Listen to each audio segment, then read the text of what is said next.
I discovered my late dad's secret journal and it shattered everything I thought I knew. I never thought I'd be up in the attic of my childhood home, rifling through dusty boxes that smelled like cedar and old paper, trying not to think about the fact that my dad, David Carter, was gone. But here I was, the only child left to handle the aftermath of a life that now felt half remembered, half fiction. I'd been avoiding this part of the house for years, probably because I knew it held more than just old Christmas decorations and boxes of photo albums. I was right. I found it tucked behind a stack of board games in a battered trunk. The journal, leather-bound, worn, and entirely unassuming. It didn't scream dark family secret or life-altering revelation. Honestly, if anything, it just looked like my dad's personal diary. But something about the way it was hidden made me hesitate. My curiosity won over grief. Opening it, I was hit with a smell that was strangely familiar. Old paper, ink, and something like cedar polish. The first page had his handwriting. Neat, precise, his name written at the top, a date I didn't recognize. January 12th, 1999. I frowned. That was years before I was born. I read the first line. There are truths I can't tell anyone. Not Laura, not the girl I'll one day call my daughter. Maybe someday they'll understand. I froze. My heart raced. My dad had a secret life, a part of him that he never shared with anyone, maybe not even my mom. And I realized then that I was holding the key to it. As I flipped through the pages, I saw entries filled with cryptic names, strange addresses, and dates that didn't make sense. Meeting with Jay Sullivan tonight. One entry read, "She doesn't know. Must be careful." Another mentioned a deal that seemed serious, but the words were vague enough to make me question whether it was about business or something else entirely. I sank to the floor of the attic, clutching the journal to my chest. I felt like a kid again, sneaking around the corners of our house when I wasn't supposed to be up there. But this wasn't playful anymore. This was real. This was my dad's life. And now, my responsibility. The more I read, the more my childhood memories started twisting. I remembered late nights when dad would disappear, claiming he had work to do. I remembered him taking sudden trips and coming back exhausted, vaguely apologetic, with excuses that never fully made sense. I remembered the way he sometimes stared out the window, lost in thought, like he was carrying a weight he couldn't share. At the time, I thought he was just stressed or tired. Now, I realized he had been hiding whole parts of himself from me. One entry mentioned a name that made my blood run cold. Kay Sullivan is to be kept safe at all costs. Laura must never find out. Anya, my stomach dropped. My own name.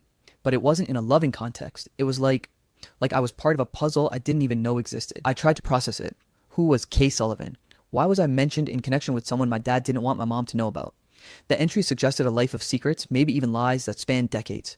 I kept reading, desperate for context, desperate to make sense of the man I thought I knew. The journal was filled with contradictions. On one page, my dad wrote about love and family. On the next, he spoke of deception and danger. There were entries about debts, mysterious meetings, and apologies to people I'd never heard of. He mentioned decisions he regretted, promises he couldn't keep, and things he wished he could undo. It was almost like I was reading about someone else entirely. The dad I had grown up with, the one who helped me with homework, cheered at my soccer games, and tucked me in at night, was only a fragment of the man he really was. Hours passed without me noticing. The sun outside had dipped lower in the sky and the attic was growing cold. I kept reading, every line a punch to the gut, every page another crack in the image of my father I'd held my whole life. And then I found it. The first major revelation. A passage that stopped me cold, one that made my hands shake. I never told anyone about Kiran. Not Laura, not Anya. She doesn't know she has a half-brother. I don't know if she ever should, but the truth must be recorded somewhere, even if I can't say it aloud. Ethan is part of her life, whether she knows it or not. I dropped the journal. My head spun. A half-brother? Ethan? My mind reeled. I had grown up thinking I was my father's only child.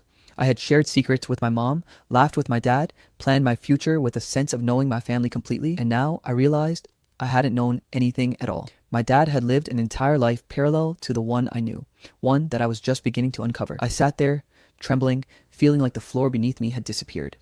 This journal wasn't just a collection of memories. It was a map to a man I had never truly known, and maybe never could. I wanted to close it, to put it away and pretend none of this existed. But part of me, maybe the same part that always craved answers, knew I couldn't stop. I took a deep breath and picked the journal back up. If my dad had left me this, it wasn't just to record his regrets. It was to give me a choice, to uncover the truth, to understand the full complexity of him, or to ignore it and live in ignorance. And in that moment, curled up in the dusty attic with the golden light of late afternoon streaming through the window, I made my choice. I had to know. I didn't know how far down this rabbit hole would go. I didn't know what secrets I would uncover, but one thing was certain, nothing about my life or my family would ever be the same again. I couldn't stop thinking about what I had found in the attic. That journal wasn't just a collection of old scribbles, it was a portal into a life my dad had kept entirely hidden from me, from my mom, from everyone I trusted. I spent the night staring at it on my nightstand, unable to sleep, my mind replaying the lines over and over. Kiran, half-brother, must be kept secret. Every word felt like a hammer striking through my sense of reality. The next morning, I made myself a cup of coffee and sat down at the kitchen table, journal open, heart pounding. I knew I had to read more. I had to piece together the life David Carter had hidden. The entries became darker, more detailed as I went on. He wrote about lies he'd told to cover his tracks, small, seemingly harmless lies that had grown into a web so tangled it was impossible to know the truth anymore. I read about business deals he claimed were simple, but the entries hinted at risks, debts, and even threats he never mentioned to Mom. There were notes about people I had never heard of, friends, colleagues, acquaintances who seemed connected to a side of my father's life I didn't know existed. One entry made me pause, my hands trembling. Told Anya I was at a conference. In reality, I was meeting her mother's old friend, keeping Ethan away from everyone. She will never know. Ethan. The name repeated like a drumbeat in my mind. I kept thinking about the puzzle pieces of my childhood. The random trips Dad took, the late night phone calls, the times he disappeared for hours without explanation. Those moments suddenly made sense in a way that terrified me. My childhood had been built on lies, carefully curated by someone I had trusted with my entire life. I remembered a summer when I was 10, sitting on the porch with him, asking why he never took me to his office. He laughed it off, saying it was boring work and not meant for kids. Now, looking back, I realized it had nothing to do with boredom. He had something or someone he was hiding. I began flipping pages faster, desperate to uncover more. There were mentions of phone numbers, addresses, and cryptic shorthand that made my head spin. And then I found it. A series of letters exchanged with someone named Ethan Sullivan. The letters weren't just casual. They were full of concern, secrecy, and instructions. David had been orchestrating something for years, and I was only just realizing the depth of it. Flashbacks hit me hard. I remembered Dad scolding me for asking too many questions about family friends, the way he sometimes froze mid-sentence when I brought up certain topics. I remembered Mom looking puzzled at the dinner table whenever David mentioned some vague obligation, and suddenly, every memory that had seemed innocent now felt tainted with deception. I couldn't help but question everything. Was my childhood real, or had it been carefully scripted by my dad to protect his secrets? Did Mom know more than she was letting on? And what about Ethan? What did he mean to my father, and why had I never heard of him? The journal wasn't just revealing the past, it was forcing me to reassess my entire understanding of my family. Every lie David told, every omission, every carefully constructed truth I had grown up believing now felt like a trap, and I was stuck in the middle of it. By mid-afternoon, I made a decision. I needed answers, and I needed them from someone who had known my dad in a way I never had, someone who could confirm the truth of these entries. I needed to talk to Mark Reynolds, my dad's old friend, the man mentioned repeatedly in the journal. According to the entries, he was the only person David seemed to fully trust, with the secrets he couldn't share with me or Mom. I called him, my hands shaking as I waited for him to answer. When he finally did, his voice was calm, deliberate. "Anya," he said, as if he had been expecting me. "I thought you'd come eventually. Sit down. We need to talk." That was all I needed. The next steps were clear. I had a path forward, a way to start unraveling the truth that my father had hidden for decades. But even as I hung up the phone, a knot tightened in my stomach. Once I started asking questions, there would be no going back. Whatever secrets Mark Reynolds held, whatever truth my dad had buried, they would all come to light. And somehow I had a feeling I wasn't ready for how much it would change everything I thought I knew about my family. As I sat there, staring at the journal, I realized that the life I had known, my family, my childhood, even my memories of Dad, was no longer mine to trust. Every word, every memory was now a question. And I had to face the fact that finding the truth might cost me more than I was prepared to lose. But I had to know. I had to confront the past, and I had to do it soon, before the lies became any more twisted than they already were. So I picked up my phone and started planning. I was going to see Mark Reynolds, and I was going to get answers, no matter what the cost. I still remember the way my hands trembled as I dialed Mark Reynolds' number. That phone call was the hinge that swung open a door I wasn't sure I was ready to step through. When he answered, his voice was calm, almost knowing, and it immediately set me on edge. There was a weight in his tone, as if the man had seen everything and nothing surprised him anymore. "Sit down, Anya," he said. "We have a lot to talk about." I didn't ask questions, I just obeyed. By the time I arrived at his office, a modest, wood-paneled room smelling faintly of old books, coffee, I already felt like I was walking into a history I wasn't supposed to see. Mark was older than I expected, gray at the temples, eyes sharp and calculating, but when he smiled, it wasn't unkind. It was just knowing. He gestured to the chair across from him. "Your father trusted me with things he couldn't tell anyone else," Mark began, "and I guess now that trust passes to you." I swallowed hard. I don't even know where to start." Mark chuckled softly. "Then start wherever the journal left off. You've got questions and I've got answers. Some of them." I took a deep breath and started talking about the entries, about Ethan Sullivan, the half-brother I never knew I had, and about the secret meetings and coded names. Mark listened silently, nodding occasionally, his expression unreadable. When I finished, he leaned back and said, "You're not wrong to be shocked. Your father, he was complicated, and he had reasons for keeping certain things hidden, but some of those things, they weren't just secrets. They were protections." "Protections?" My stomach twisted. Protections from what? I asked. From people who would hurt him, hurt the family, or worse, he said. Some of the people your father dealt with weren't exactly ethical. Some of them were dangerous. I realized then that I had no idea who my father really was, or what he had done. The man I had admired, the man whose life I thought I knew, had made compromises that could have put not just him, but everyone he loved, including me, in real danger. Mark handed me a folder thick with documents and photographs. Start here, he said.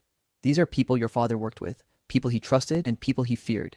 Some of them are alive, some are not, and some, they're still watching. As I flipped through the folder, names I had never heard before stared back at me. Colleagues, business partners, even friends of my father I thought I knew.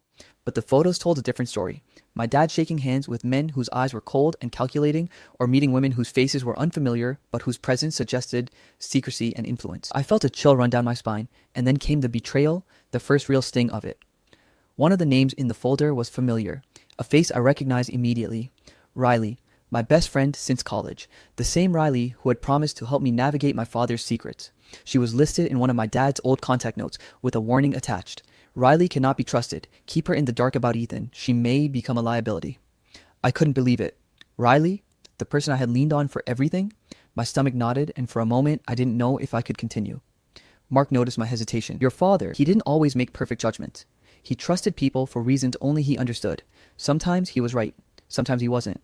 But he wrote it down for a reason, because he saw the risk before anyone else did. I sat there, stunned, trying to process not just the secrets, but the looming sense of danger that seemed to hover over every revelation. This wasn't just about hidden family members or forgotten meetings. It was about survival, loyalty, and choices that could destroy lives. Mark went on, explaining some of the business deals David had been involved in. They weren't illegal in the traditional sense, but they skirted the edges of morality. Investments with high risk, partnerships with people known for shady dealings, and favors owed to those who could leverage power. Every page of the journal suddenly made more sense. The careful omissions, the coded language, the secrecy, they weren't just quirks, they were shields. And yet, even as Mark filled in the gaps, the tension only grew. I began to realize that not all the secrets were protective. Some were dangerous, even lethal. There were threats, warnings, and unfinished business. People who had been wronged, people who still had stakes in my father's decisions. All of them could come back into my life in ways I couldn't predict. By the end of the meeting, I felt exhausted but strangely alive. I had met one of the people behind the pages, one of the keepers of my father's hidden life. I had answers, yes, but each one only led to more questions. And then Mark handed me one last document, a single yellowed envelope. Inside was a letter addressed to me, my father's handwriting. My breath caught as I read the first line. Anya, there's one truth you must understand above all. Everything you knew about me is only part of the story. What I did, who I loved, and who I protected, it all matters more than you can imagine. The rest you must discover for yourself.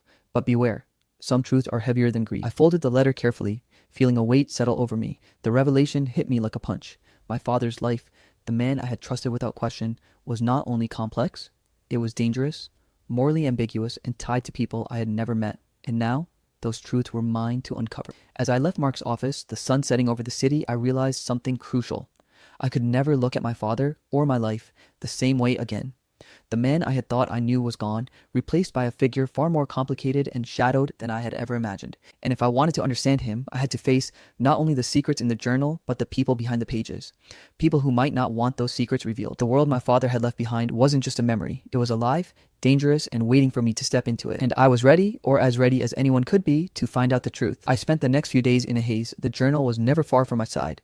And every time I opened it, the sense of being both drawn in and pulled apart returned. My mind replayed Mark Reynolds' words endlessly. Everything your father did, some of it was protection, some of it was dangerous, but you need to see it for yourself. And now I had seen enough to know I couldn't stop there. I needed to confront someone who had been part of my father's life. Someone I trusted, or at least thought I trusted. That someone was my mother, Laura. Sitting across from her in our old kitchen felt surreal. The room smelled of fresh coffee and cinnamon rolls, the same as it had when I was a kid, but the warmth I remembered wasn't there. My mom looked tired, older than the last time I had really paid attention to her. Her hands fidgeted with the edge of her mug as I cleared my throat. Mom, I need to ask you something. I started, trying to keep my voice steady. It's about Dad. About things I found in his journal. Her eyes narrowed slightly, a shadow crossing her face. Anya, are you sure? Yes, I need to know the truth, I said firmly, holding her gaze. I've read the journal. I know he kept secrets. I know there's more to his life than he ever let us see. And I need to understand what happened. All of it. Her face fell, and for a moment she looked as if she might cry. Then she sighed, leaning back in her chair. I was afraid this day would come. she admitted. I knew David had aspects of his life he didn't share, and I didn't know how to tell you without tearing your world apart. What aspects? I asked, my voice trembling despite myself. She paused, gathering her thoughts. David, he made decisions that affected other people, people outside our family, and there were things he couldn't tell me. He tried to protect us in his own way. But yes, Anya, there were lies. And there was someone else. I felt my stomach drop. Someone else? You mean Ethan? She nodded, tears welling up in her eyes. Yes, he's your half-brother. David, he wanted to keep him safe. He thought if you knew too soon, it might put Ethan in danger. I didn't know until after it was already decided. He trusted Mark with it all. Everything I had believed about my father, my family, my childhood, it was unraveling in front of me. Memories I had cherished now carried a different weight. Those late-night phone calls, those mysterious trips, the times Dad seemed distant. They weren't innocent lapses. They were the consequences of a life lived in shadows. I don't know how to feel, I admitted, my voice breaking. I love him, Mom. I really do. But I feel betrayed, like everything I thought I knew was a lie. She reached across the table, gripping my hand. I know, and I'm sorry, Anya. I wish he could have told you himself. But he was always trying to protect the ones he loved. That's the only reason he kept the secrets. The conversation devolved into long silences, filled with memories and confessions, truths we hadn't shared before. The emotional weight of it all pressed down on me like a physical thing. I felt torn, part of me grieving for the father I had known, part of me furious at the father who had hidden so much. Then came the confrontation I hadn't anticipated. My cousin Jason Carter. He had always been sharp, protective of the family image. I knew he had noticed something in me. The journal, the questions, the way I had been distant. That afternoon, he appeared at our doorstep, and the tension was immediate. You've been digging, he said bluntly, his eyes narrowing. I know what you're up to, Anya. I'm trying to understand him, I said, my voice steady, though my heart raced. I'm trying to understand Dad. And that means understanding everything. What he hid, what he did, and why. Jason's face hardened. Some things are better left buried. You don't know what you're getting into. David made choices for a reason. There are people who will come after you if you pry too much. That hit harder than I expected. Threats, warnings. This was no longer about curiosity. This was about danger. I realized then that my father's double life had consequences that reached beyond the pages of a journal. His choices had affected people I had never met, but whose impact was now creeping into my life. The next few days were a blur of arguments, confrontations, and revelations. Mom and I debated how much to pursue. Jason tried to dissuade me. Even Riley, my closest friend, was cautious, urging me to consider the risks. But every time I looked at the journal, I felt a pull I couldn't resist. I needed the full truth, no matter the cost. I began to understand the consequences of a double life. Lies, even well-intentioned ones, had ripple effects that touched everyone. My father's actions, meant to protect, had sown confusion, mistrust, and danger. And now, I had to decide how far I was willing to go to uncover the rest of his story. One evening, I sat alone in my childhood bedroom, the journal open in front of me, the weight of the family's secrets pressing down. I realized that the next step wasn't just about discovering what Dad had hidden, it was about deciding how much of it I could face. Could I pursue the truth, risking relationships, safety, and peace of mind? Or could I let some secrets remain buried, preserving the memory of the father I loved? I didn't know the answer yet, but I knew one thing. I couldn't turn back. The journal had already changed me, and the life I thought I knew was gone. The only way forward was to confront the truths, however painful, however dangerous. And so I made my choice. I would chase the full story, no matter the cost. I would uncover the people, the actions, the hidden consequences of my father's double life, and I would face whatever fallout came from it, even if it meant losing the family I had always trusted. Because some truths aren't just found, they're survived. After weeks of poring over the journal, speaking to Mark Reynolds, confronting my mother, and unraveling the web of lies my father had spun, I finally felt like I was standing at the edge of something, an ending, a beginning, or maybe both. My head was still spinning from everything I had learned, but a strange calm had settled over me. I had chased the truth, faced the fallout, and now I had to decide what to do with it. I sat on the edge of my father's old armchair in the living room, the journal resting open on my lap. I could still see the faint scuffs on the floor from where I had fallen asleep in the same chair as a kid, clutching my stuffed bear, dreaming of a father who always seemed larger than life. And now I had the real man, the man behind the stories and facades. I had learned about Ethan Sullivan, my half-brother, a person my father had protected from danger, from exposure, from a world that could have hurt him. I had learned about David's moral compromises, his carefully guarded friendships, and even his mistakes that put others at risk. I had learned about my own mother's complicity, not in malice, but in survival, and how she had helped keep the family intact. It was a lot to process, and for a while I just let myself breathe in the silence. The first choice was clear: which secrets to reveal, which to keep. I couldn't share everything, not with Mom, not with Riley, not even with Ethan if he wasn't ready. Some truths were dangerous, some were unnecessary for him to know, but others needed to be acknowledged, if only to respect the person my father had been, flaws and all. I decided to start small. I told Mom everything I had learned about Ethan, carefully explaining why David had kept him secret, and why I now wanted to reach out. The conversation was tearful, painful, and yet it felt like a release. For the first time, our shared grief became something constructive, something that could form a bridge instead of a wall. Next came Riley. When I approached her, there was hesitation, guardedness, and a tension I hadn't felt in years.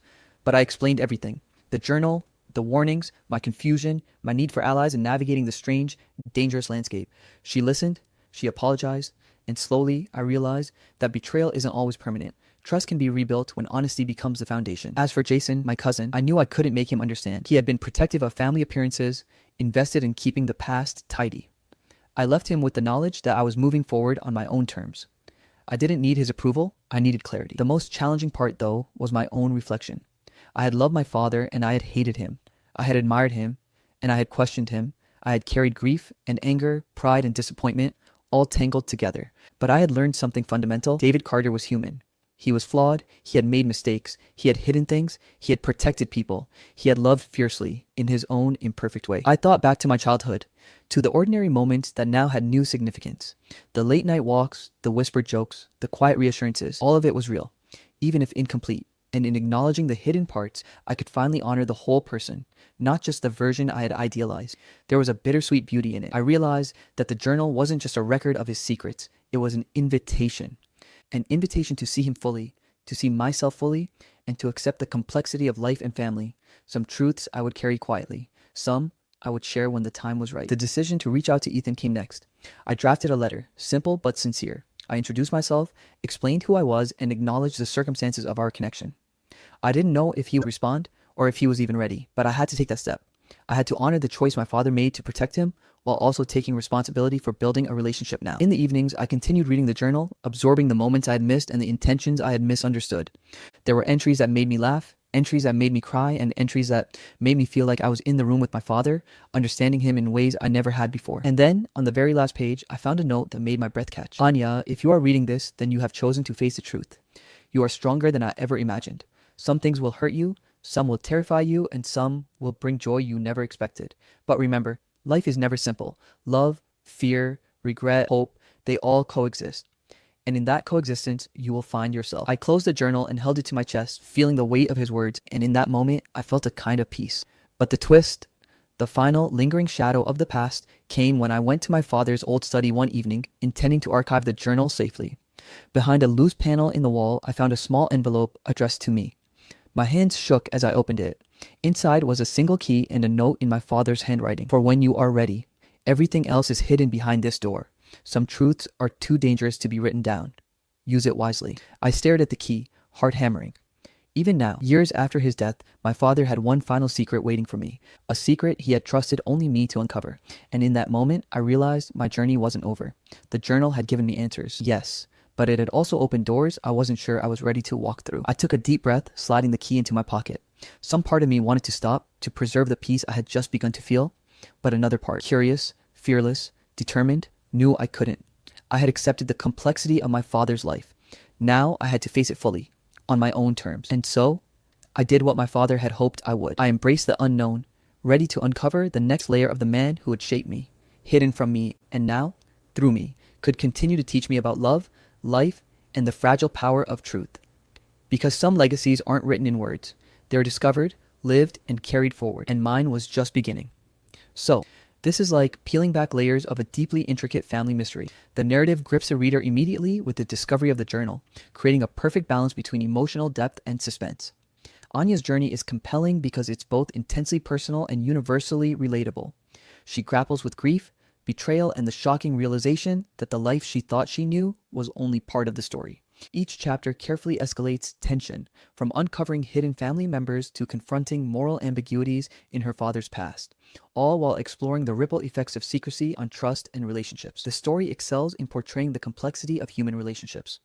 Anya's confrontations with her mother, cousin, and friends reveal how secrets, even when well-intentioned, can distort love and loyalty. The journal serves as both a plot device and a mirror, reflecting Anya's evolving understanding of her father and herself. The bittersweet conclusion is satisfying, yet leaves room for lingering curiosity, particularly with the final secret and key, giving the narrative a haunting, memorable edge. Overall, it's a beautifully layered story about truth, family, and the nuanced legacies parents leave behind, blending emotional resonance with suspenseful storytelling. It's the kind of story that stays with you long after the last page.